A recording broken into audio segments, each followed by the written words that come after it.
அனைவருக்கும் வணக்கம். இந்த வீடியோவில் நம்ம என்ன பார்க்க போகிறோம் அப்படின்னா எஸ்எஸ்சி எம்டிஎஸ் ஜாப் பற்றி, அதாவது சேல்ரி எவ்வளோ கட் ஆஃப் எடுத்தால் நம்மளுக்கு வந்து வேலை கிடைக்கும், ஜாப் நேச்சர் என்ன, இதை பற்றி தான் பார்க்க போகிறோம். அப்புறம் நம்ம எஸ்எஸ்சி எம்டிஎஸ் கோர்ஸ் பற்றி நம்ம வந்து பார்க்க போகிறோம். ஆக்சுவலாக எஸ்எஸ்சி எம்டிஎஸ்க்கு ஃபஸ்ட்டு குவாலிஃபிகேஷன் என்ன அப்படின்னா 10th தான், சரிங்களா? வெறும் 10th தான். எம்டிஎஸ் ப்ளஸ் ஹவில்தார் வந்து கொடுத்துருப்பாங்க. ஹவில்தார் அப்படிங்கிறது யூனிஃபார்ம் சர்வீஸ், ஓகேவா? சரி, ஓகே. வேக்கன்சி பொறுத்த வரைக்கும் எவ்வளோ அப்படின்னா கிட்டத்தட்ட 11,000 ப்ளஸ் வேக்கன்சிஸ். இது இன்னமும் கூடலாம். நம்ம தமிழ்நாட்டில் கிட்டத்தட்ட ஒரு 1,500 கிட்ட வந்து வேக்கன்சி வந்து இருக்குது. இதில் என்ன ஒரு பெனிஃபிட் அப்படின்னா, டிஎன்பிஎஸ்சி படிக்கிறவங்களுக்கு ரொம்ப ரொம்ப பெனிஃபிட். ஏன் அப்படின்னா இந்த டைமு தமிழில் வினாக்கள் வந்து இருக்கும். வினாக்கள் தமிழில் இருக்கும். இங்கிலீஷை தவிர மற்ற எல்லா வினாக்களும் தமிழில் வந்து இருக்கும். தமிழ்லாம் 6 to 10th அந்த தமிழ் வந்து கிடையாது, தமிழில் வினாக்கள் வந்து இருக்கும். அதே மாதிரி 6 to 10th ஜிகே கண்டிப்பாக டிஎன்பிஎஸ்சி படிக்கிறவங்க படிச்சிருப்பாங்க. ஸோ ஜென்ரல் அவேர்னஸ் வந்து டிஎன்பிஎஸ்சி படிக்கிறவங்களுக்கு பெரிய விஷயமா வந்து இருக்காது. இங்கிலீஷ் மட்டும் தான் எக்ஸ்ட்ரா வந்து நீங்கள் வந்து படிக்க போகிறீங்க. சரி, ஃபஸ்ட்டு நம்ம வந்து என்ன பார்க்க போகிறோம் அப்படின்னா, சேலரி எவ்வளோ. எஸ்எஸ்சி எம்டிஎஸ்க்கு சேலரி வந்து பார்த்திங்க அப்படின்னா கிட்டத்தட்ட இப்போ உள்ள ரேஞ்சுக்கு அப்ராக்சிமேட்லியாக 30,000, சரிங்களா? 28,000லேருந்து 30,000 வரைக்கும் உங்களுக்கு வந்து சேலரி வந்து இருக்கும். இப்போ டிஏ வந்து ஏற்றுறதா சொல்லியிருக்காங்க. 38% எதில் இருக்குது அப்படின்னா யூனியன் கவர்மெண்ட்டுக்கு வந்து இருக்குது. டிஏ வந்து 42 வந்து மாற்ற போகிறாங்க. ஸோ இது ஏற்றிட்டாங்க அப்படின்னா சேலரி வந்து இன்னும் 31 இல்லைனா 32,000 வந்து மாறும், சரியா? சேலரி எம்டிஎஸ்க்கு நம்ம குரூப் 4 கம்பேர் பண்ணுறப்ப கிட்டத்தட்ட ஒரு 5,000லேருந்து 6,000 ரூபாய் வந்து பார்த்திங்கன்னா டிஃப்ரென்ஸ் வந்து இருக்கும். அதுக்கப்புறம் இதுக்கு எவ்வளோ கட் ஆஃப் எடுத்தால் இந்த எஸ்எஸ்சி வந்து போகலாம். கடந்த ஆண்டு வந்து பார்த்திங்க அப்படின்னா 100 மதிப்பெண்களுக்கு 75 எடுத்திருந்தால் பெஸ்ட்டு வேலை வந்து கிடச்சிருச்சு. 100 மதிப்பெண்களுக்கு 75 மதிப்பெண்கள். அப்போ 75% என்ன பண்ணணும், எடுத்துருக்கணும். ஆனால் இதில் வந்து என்ன ஒரு விஷயம் அப்படின்னா நெகட்டிவ் மார்க் வந்து இருக்குது. இதில் ஓபிசிக்கு எஸ்சிக்குன்னு சொல்லிட்டு தனித்தனியாக குறையும். ஆனால் மினிமம் 75 எடுத்திருந்தால் வேலை வந்து கிடச்சிருக்கு கடந்த எஸ்எஸ்சி எம்டிஎஸில். ஆனால் கடந்த எஸ்எஸ்சி வந்து பார்த்திங்க அப்படின்னா வேக்கன்சி வந்து கம்மி. இப்போ உள்ள லெவலுக்கு 12,000 கிட்ட வந்து வேக்கன்சி வந்து இருக்குது. கடந்த எஸ்எஸ்சி வந்து 4,000 5,000 இந்த மாதிரி தான் வந்து வேக்கன்சி வந்து எடுத்துருக்காங்க.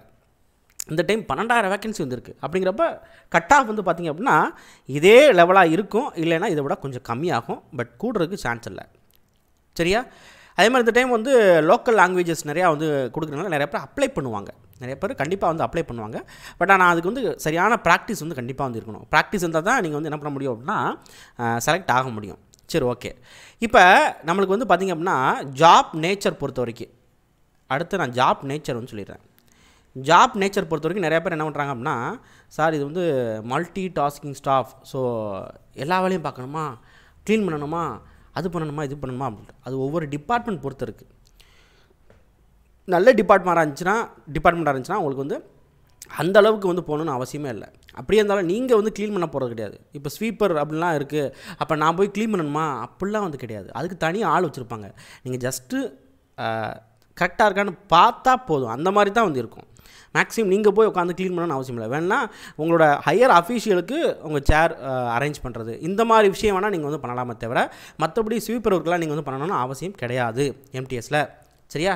ஸோ நீங்கள் வந்து மற்றதை பார்த்துட்டு பழைய இதை வந்து பார்த்துட்டு இப்படி தான் ஸ்வீப்பர் வேலைலாம் பார்க்க போல அப்படின்னு சொல்லிட்டு நிறைய பேர் அப்ளை பண்ணாமல் இருக்காங்க. வேலையே இல்லாமல் இருக்கிறதுக்கு இந்த வேலை எவ்வளோ பெஸ்ட்டு, சரியா? ஆனால் அந்தளவுக்கு வந்து போகாது. ஜாப் நேச்சர் பொறுத்த வரைக்கும் ஒரு ஓஏ தான், ஆஃபீஸ் அசிஸ்டன்ட் தான், இந்த வேலை தான் அப்படின்னு இல்லை, எல்லா வேலையும் கொடுப்பாங்க. பட் ஃபைல் மூவ்மெண்ட் தான் நிறையா வந்து இருக்கும். உங்கள் ஹையர் அஃபீஷியலுக்கு நீங்கள் வந்து ஹெல்ப் பண்ணுவீங்க, அவ்வளோதான், வேறு ஒன்றும் இல்லை. வெளியே எங்கேயாவது அவங்களை கூட்டு போனால் நீங்கள் தான் கூட்டு போகணும், சரியா? உங்களுக்கு சப்போஸ் பைக் ஓட்ட தெரியுதுன்னா நீங்கள் கூட்டு போகலாம். அந்த மாதிரி தான் உங்களுக்கு வந்து வேலை இருக்குமே தவிர ரொம்பலாம் வந்து உங்களுக்கு ப்ரெஷர், அப்படியே ப்ரெஷர் போட்டு நம்மளை வந்து இது பண்ணுறாங்க, அதட்டுவா இதுட்டுவா, அந்தளவுக்கு வந்து இருக்காது. ஓரளவுக்கு உங்கள் ஹையர் அஃபீஷியல் வந்து நல்லா பேசிட்டீங்க அப்படின்னா ஒரு பிரச்சனையே வந்து கிடையாது எஸ்எஸ்சி எம்டிஎஸ் பொறுத்த வரைக்கும், சரியா? இன்னொன்று சொல்லிடுறேன், சேலரி லெவல் வந்து பார்த்திங்கன்னா நல்ல பேக்கேஜ்ப்பா. குரூப் 4 கம்பேர் பண்ணுறப்போ இது நல்ல பேக்கேஜ், இன்க்ரிமெண்ட்டும் இருக்கும். அடுத்து நீங்கள் அங்கே போனதுக்கப்புறம் நீங்கள் என்ன பண்ணலாம் அப்படின்னா எக்ஸாம் எழுதி வேறு எதுக்கு வந்து போயிடலாம். எஸ்எஸ்சி சிஹெச்எஸ்எல் எழுதலாம், இல்லைனா சிஜிஎல் எழுதலாம், சரியா? அதே மாதிரி எஸ்எஸ்சி எம்டிஎஸ்க்கு வந்து பார்த்திங்க அப்படின்னா குவார்ட்டர்ஸும் இருக்குது. நிறைய பேர் கேட்பாங்க, சார் நான் இப்போ அதர் ஸ்டேட் வந்து போகிறேன், கேரளாவுக்கு வந்து வேலை கிடச்சி போகிறேன் அப்படின்னா அங்கே குவார்ட்டர்ஸ் வருவாங்க. குவார்ட்டர்ஸ் கண்டிப்பாக இருக்குது, சரியா? ஷேர் பண்ணுற மாதிரி இருக்குது. ப்ளஸ் மேரேஜ் ஆயிடுச்சுன்னா தனி சிங்கிள் குவார்ட்டர்ஸும் வந்து கொடுப்பாங்க. சரியா? குவார்ட்டர்ஸ் அப்படிங்கிறது கண்டிப்பாக எம்டிஎஸ்ல இருக்குது. எல்லாமே வந்து நல்ல சலுகைகள் தான் இந்த எம்டிஎஸ்ல. நீங்கள் இந்த ஜாப் நேச்சரை பார்த்துட்டு நீங்கள் வந்து அப்ளை பண்ணாமல் இருக்கீங்க, தயவு செஞ்சு அப்ளை பண்ணுங்கள். அதுக்கப்புறம் இன்னொரு விஷயம் என்ன அப்படின்னா, இப்போ இந்த ஏப்ரல் மாதம் வந்து எக்ஸாம் வந்து நடக்க போகுதுப்பா. ஏப்ரல் மாதம் எக்ஸாம் நடக்க போகிறதுல எத்தனை கொஸ்டின் போட்டால் நம்மளுக்கு வந்து வேலை கிடைக்கும்? மினிமம் ஒரு ஒரு ஒரு அப்ராக்சிமேட்லியாக. சரியா? எத்தனை கொஸ்டின் அப்படின்னா, இப்போ நம்மளுக்கு வந்து சிலபஸ் பொறுத்த வரைக்கும் மொத்தம் செஷன் 1 செஷன் 2 அப்படின்னு சொல்லிட்டு 2 இருக்குது. செஷன் 1ல் ஆப்டி அண்ட் ரீசனிங். சரியா? இது வந்து ஜஸ்ட்டு நீ அதில் வந்து ஒரு 30% ஒவ்வொரு கேட்டகரிக்கு ஒவ்வொரு மாதிரி இருக்கும். ஆனால் நீ மினிமம் 30%, இப்போ 40 கேள்வி கேட்குறாங்களா, 40 கேள்வியில் 12 கேள்விகள் நீங்கள் வந்து சரியாக பண்ணிட்டீங்க அப்படின்னா உங்களுக்கு பேப்பர் 2 வந்து எலிஜிபிள். பேப்பர் 2 மீன்ஸ் செஷன் 2 வந்து எலிஜிபிள். இங்கே நீங்கள் வந்து 10 கேள்வி தான் கரெக்டாக இருக்கீங்க, இல்லைனா 8 கேள்வி தான் கரெக்டாக இருக்கீங்க. அப்போ என்ன பண்ணுவாங்கன்னா செஷன் 2 வந்து இது பண்ண மாட்டாங்க, நீங்கள் நாட் எலிஜிபிள். சரியா? நீங்கள் வந்து நம்ம மெரிட்டுக்கு வந்து போக மாட்டீங்க. சரியா? அப்போ செஷன் 2 தான் நம்மளுக்கு வந்து முக்கியம். இது ஜஸ்ட்டு யாராக இருந்தாலும் ரைட்டா, நம்ம தமிழில் வேறு கேட்க போகிறாங்க. உங்களுக்கு நீங்கள் டிஎன்பிசியில் ஆப்டி ரீசனிங் வந்து கண்டிப்பாக பார்த்துருப்பீங்க. உங்களால் 40 கேள்வியில் கண்டிப்பாக 12 கேள்விகள் அப்படிங்கிறது ஒரு சாதாரண விஷயம் தான். அது ஒவ்வொரு கேட்டகரிக்கு ஒவ்வொரு மாதிரி இருக்கும். ஓபிசிக்கு ஒரு பர்சன்டேஜ், எஸ்சி எஸ்டிக்கு ஒரு பர்சன்டேஜாக இருக்கும். சரியா? சரி, ரைட்டு. செஷன் 2 பொறுத்த வரைக்கும் 2 பார்ட்டாக வந்து இருக்கும். ஒன்று ஜென்ரல் அவேர்னஸ், இன்னொன்று இங்கிலீஷ். ஜென்ரல் அவேர்னஸ் டிஎன்பிசி படிக்கிற நண்பர்களுக்கு ரொம்ப ரொம்ப எளிதாக வந்து இருக்கும். கண்டிப்பாக அவங்களால 15 கேள்விகளுக்கு மேலே அட்டன் செய்ய முடியும். அதே மாதிரி இங்கிலீஷ் பொறுத்த வரைக்கும் இங்கிலீஷ் தான் வந்து என்னென்னா நம்ம டிஎன்பிசி படிக்கிற மாணவர்களுக்கு கொஞ்சம் ரிஸ்க்காக இருக்கும். ஆனால் நம்மளுக்கு வந்து எத்தனை மாதம் இருக்குது? 2 மாதம் இனிமேல் வந்து டைம் இருக்குது. டெய்லி நீங்கள் வந்து ப்ராக்டிஸ் எடுத்தீங்க அப்படின்னா கண்டிப்பாக இங்கிலீஷ்லேயும் உங்களால் மினிமம் ஒரு 10 கேள்விக்கு மேலே சரியாக ஆன்சர் பண்ண முடியும். அப்படி பார்க்குறப்ப இந்த டைம் வந்து ஒரு கேள்விக்கு 3 மதிப்பெண்கள் வந்து போடுவாங்க. ஸோ இங்கிலீஷில் வந்து பார்த்திங்க அப்படின்னா 25 கேள்விகள், ஜெனரல் அவேர்னஸில் 25 கேள்விகள், டோட்டலாக 50 கேள்விகள். சரியா? 50 கேள்விகள். இந்த 50 கேள்விகளுக்கு 3 மதிப்பெண்கள். ஸோ 150 மதிப்பெண்கள். இதில் நம்மளுக்கு எவ்வளோ மதிப்பெண்கள் எடுத்தால் வேலை கிடைக்கும் அப்படின்னா, ஒரு 30 கேள்விக்கு மேலே ஆன்சர் பண்ணணும். 30னா 30 கரெக்டாக 30 கிடையாது. சரி, 50க்கு 30 கேள்விக்கு மேலே எடுத்தால் வாய்ப்புகள் பிரகாசமாக இருக்கும். இதுவே நீங்கள் வந்து 35 to 40 எடுத்துட்டீங்க அப்படின்னா கண்டிப்பாக வேலை கிடைக்கிறதுக்கு சான்ஸ் அதிகமாக இருக்குது. மேக்ஸிமம் வந்து பாருங்கப்பா, இந்த 150க்கு ஒரு 100 to 110 மதிப்பெண்கள் நீங்கள் வந்து எடுத்துட்டீங்க அப்படின்னா கண்டிப்பாக உங்களுக்கு வந்து வேலை. 100 மார்க்கை வந்து நீங்கள் வந்து 100 மதிப்பெண்கள் வந்து நல்லா நோட் பண்ணி வச்சுக்கோங்க. சரியா? 100 மதிப்பெண்கள். ஏன்னா போன டைம் வந்து 100க்கு 75% வந்து கிடச்சிருக்கு. அப்போ அதே மாதிரி தான் இந்த டைமும் வந்து வரும். அதை விட கொஞ்சம் கம்மியாகும். சரியா? ஸோ இத்தனை கொஸ்டின் சரியாக போட்டால் உங்களுக்கு வந்து வேலை இருக்குது. மைனஸ் மார்க் இருக்குது, நெகட்டிவ் மார்க் இருக்குது. அதை பார்த்து பயப்பட வேணாம். தெரியலன்னா ஆன்சர் விட்டுருங்க, அவ்வளோதான். நல்லா தெரிஞ்ச கேள்வி மட்டும் அட்டன் பண்ணுங்கள், முடிஞ்சு போச்சு. சரியா? சரி, ஓகே. இதுக்கு நம்ம வந்து பார்த்திங்க அப்படின்னா கோர்ஸ் வந்து நம்ம வந்து கொடுக்குறோம். கம்மியான ப்ரைஸில் வந்து கோர்ஸ் வந்து கொடுக்குறோம். இதுக்கு ஃபஸ்ட்டு டெஸ்ட்டு வந்து பார்த்திங்க அப்படின்னா நாளைக்கு. சரியா? பாருங்கள், 10/2/2023 வந்து டெஸ்ட்டு வந்து கொடுத்துருக்கோம். இதுக்கான வீடியோஸ் எல்லாமே நான் வந்து ப்ரொவைட் வந்து பண்ணிட்டேன். சரியா? ஸோ இந்த பிடிஎஃபை நான் வந்து கீழே வந்து கொடுக்குறேன். இதில் நீங்கள் ஜாயின் பண்ணணும் அப்படின்னா நம்ம வெற்றி நிச்சயம் அப்ளிகேஷன் வந்து டவுன்லோட் பண்ணுங்கள். அதில் ஸ்டோர் அப்படிங்கிற ஒரு ஆப்ஷன் வந்து இருக்கும். அந்த ஸ்டோரில் போய்ட்டு நீங்கள் வந்து எம்டிஎஸ் வந்து பர்ச்சேஸ் பண்ணி வச்சுக்கோங்க. அதே மாதிரி இப்போ வந்து எவ்வளோ அப்படின்னா ஃபீஸ் வந்து 200 ரூபா தான். சரியா? 10ஆம் தேதி வரைக்கும் தான் அந்த 200 ரூபா அப்படிங்கிறது. 10ஆம் தேதிக்கு மேலே வந்து இந்த 200 ரூபா இருக்காது. கண்டிப்பாக வந்து இன்க்ரீஸ் பண்ணி வச்சுருவேன். சரியா? ஸோ அதனால் பர்ச்சேஸ் பண்ணி வச்சுருக்கிறவங்க பர்ச்சேஸ் பண்ணி வச்சுக்கோங்க. கண்டிப்பாக வந்து யூஸ்ஃபுல்லாக இருக்கும் உங்களுக்கு. மினிமம் அதாவது ஸ்டார்டிங்லேருந்து நான் வந்து போய்கிட்டு இருக்கேன். சரியா? கிளாஸும் கொடுத்துருவேன், ப்ளஸ் டெஸ்ட்டும் கொடுத்துருவேன். ஆன்லைன் டெஸ்ட்டு தான், அப்ளிகேஷனில் தான் வந்து பண்ணுறோம். ஏன்னா நீங்கள் வந்து ஆன்லைனில் தான் உங்களுக்கு வந்து அங்கே எக்ஸாமே வந்து நடக்கும். சரியா?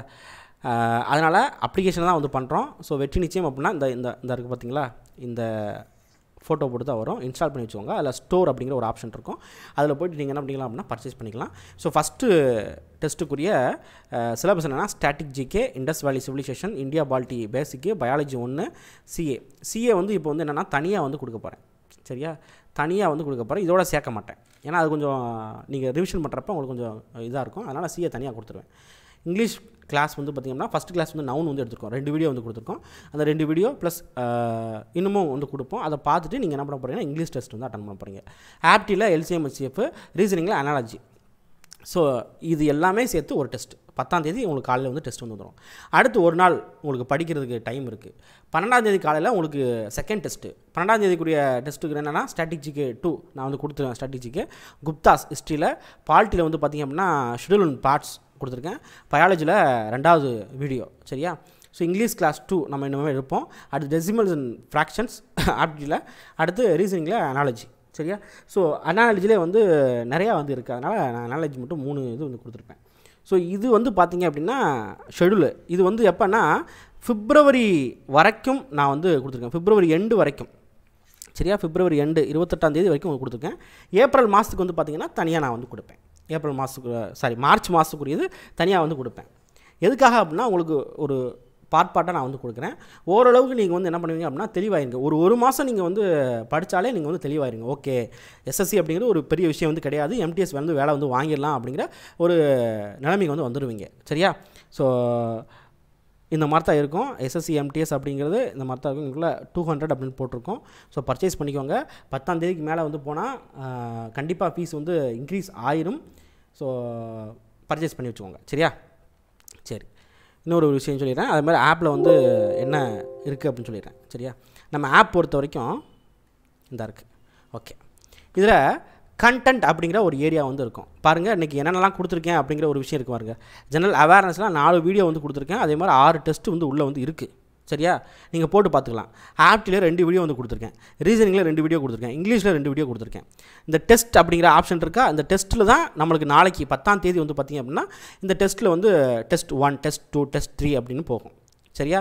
ஸ்ட்ராட்டஜிக்கு ஒரு வீடியோ வந்து கொடுத்துருக்கேன். ஸோ ஃபஸ்ட்டு டெஸ்ட்டுக்கான எல்லாமே நம்ம வந்து கொடுத்தாச்சு. செகண்ட் டெஸ்ட்டுக்கான வீடியோஸும் ஒன்று ஒன்றா. அதாவது செகண்ட் டெஸ்ட் வந்து பார்த்திங்கன்னா 12ஆம் தேதினா உங்களுக்கு 10ஆம் தேதி இரவுக்குள்ளே செகண்ட் டெஸ்ட்டுக்கான வீடியோ ஃபுல்லாக வந்து அப்டேட் ஆகிரும். சரியா? ஸோ இந்த மாதிரி தான். அதுக்கப்புறம் வந்து 14ஆம் தேதி எக்ஸாம் அப்படின்னா 12ஆம் தேதி நைட்டுக்குள்ளே உங்களுக்கு வீடியோ வந்து அப்டேட் ஆகிரும். நீங்கள் வந்து வீடியோ பார்க்க போகிறீங்க, ப்ளஸ் நம்ம சொல்கிற GK வந்து படிக்க போகிறீங்க, அப்படியே நீங்கள் வந்து டெஸ்ட்டு வந்து போட்டு பார்க்க போகிறீங்க. அதே மாதிரி இன்ஸ்டண்ட்டாக உங்களுக்கு வந்து ரேங்கிங் வந்து காமிச்சிடும். ஸோ இதில் வந்து பாருங்கள், உங்களுக்கு ஏதாவது டவுட் இருக்குன்னா இந்த மெசேஜில் வந்து நீங்கள் வந்து கேட்டுக்கலாம். சரியா? மெசேஜ் ஆப்ஷன் வந்து இருக்குது, அதில் கேட்டுக்கலாம். உங்களுக்கு ஏதாவது டவுட் இருக்குது அப்படின்னா கேட்டுக்கலாம். சரியா? ஸோ ஜாயின் பண்ணுறவங்க வேகமாக வந்து ஜாயின் பண்ணிக்கோங்க. ஏதாவது டவுட் இருந்துச்சுன்னா கமெண்ட் பண்ணுங்கள். நன்றி.